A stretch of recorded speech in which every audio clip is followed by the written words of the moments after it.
हालत आज दुनिया के सामने है। एक ऐसा देश जो आईएमएफ के लोन के भरोसे पर चल रहा है, जिसमें लोगों को रोटी और बिजली के लिए संघर्ष करना पड़ रहा है। फिर भी पाकिस्तान युद्ध के रास्ते पर तैयार है। ये अपने देश को गिरवी रखकर भी जंग लड़ने के लिए तैयार दिख रहे हैं। लेकिन ये लड़ाई सिर्फ बॉर्डर तक सीमित नहीं रहेगी। इसमें आपका रोजगार, आपकी सेविंग्स, आपके सपने, सब कुछ इस जंग का शिकार बन सकते हैं। आज हम समझेंगे कि अगर भारत और पाकिस्तान के बीच फुल स्केल पर युद्ध होता है तो भारत को क्या भुगतना पड़ेगा। रोजगार और जॉब का क्राइसिस, सबसे बड़ा प्रभाव एम्प्लॉयमेंट पर पड़ेगा।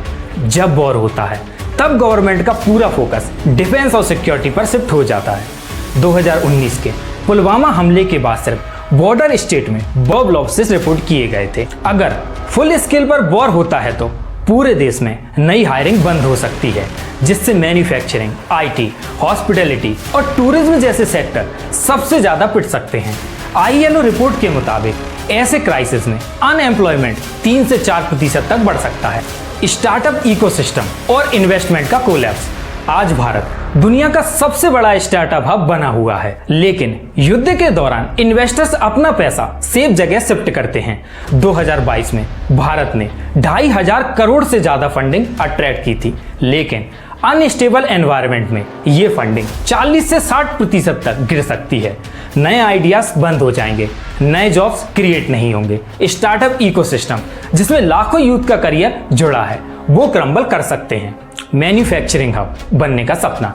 भारत चाइना के बाद मैन्युफैक्चरिंग का एक बड़ा हब है। भारत को चाइना का अल्टरनेट बनाने का सपना दुनिया भर के इन्वेस्टर्स देख रहे हैं। चाइना +1 स्ट्रेटेजी में भारत को सबसे बड़ा मौका मिला है, लेकिन वॉर जोर बनने के बाद कोई भी कंपनी अपना प्लांट यहां नहीं लगाना चाहेगी। एक डेटा के अनुसार हार्वर्ड बिजनेस रिव्यू के मुताबिक कंपनीज वॉर हिट रीजन से अपनी सप्लाई चेन हटा लेती हैं। इससे भारत की मैन्युफैक्चरिंग पावर बनने की उम्मीद धूल में मिल सकती है। भारत की जीडीपी और इकोनॉमी पर डायरेक्ट अटैक। एक लंबा वॉर भारत की जीडीपी को 2 से 3% तक डायरेक्टली गिरा सकता है। 2016 में उरी अटैक के बाद सिर्फ कुछ ही दिनों में स्टॉक मार्केट से $45 बिलियन का लॉस हुआ था। फुल स्केल पर वॉर का मतलब है स्टॉक मार्केट का क्रैश, रुपये का गिरना, एक्सपोर्ट्स का गिरना और इंपोर्ट्स का महंगा होना, और आम आदमी के लिए महंगाई की सुनामी, कर्ज और फाइनेंशियल लॉसेस। डिफेंस स्पेंडिंग के लिए गवर्नमेंट को नए लोन लेने पड़ सकते हैं।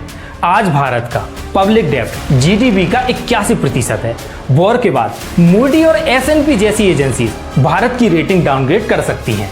रेटिंग डाउनग्रेड का मतलब है फॉरेन लोन्स और महंगे होना, डॉलर और स्ट्रांग होगा और रुपये कमजोर होगा, और इसका असर हमेशा के लिए हमारी इकोनॉमिक ग्रोथ पर पड़ सकता है। दोस्तों, अगर हम इस सब का कंक्लूजन निकालते हैं तो वो क्या निकलता है, चलिए देखते हैं। युद्ध का गुस्सा समझना आसान है, लेकिन असल जीत वो होती है जब देश की इकोनॉमी सुरक्षित रहे, जब नए जॉब्स बने, जब भारत सुपर पावर बने।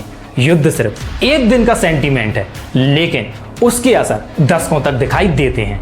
आपको क्या लगता है, क्या भारत को अपने इमोशन के साथ साथ अपनी इकोनॉमी पर भी सोचना चाहिए? अपने विचार कमेंट्स में जरूर लिखें और चैनल को सब्सक्राइब करना मत भूलिए।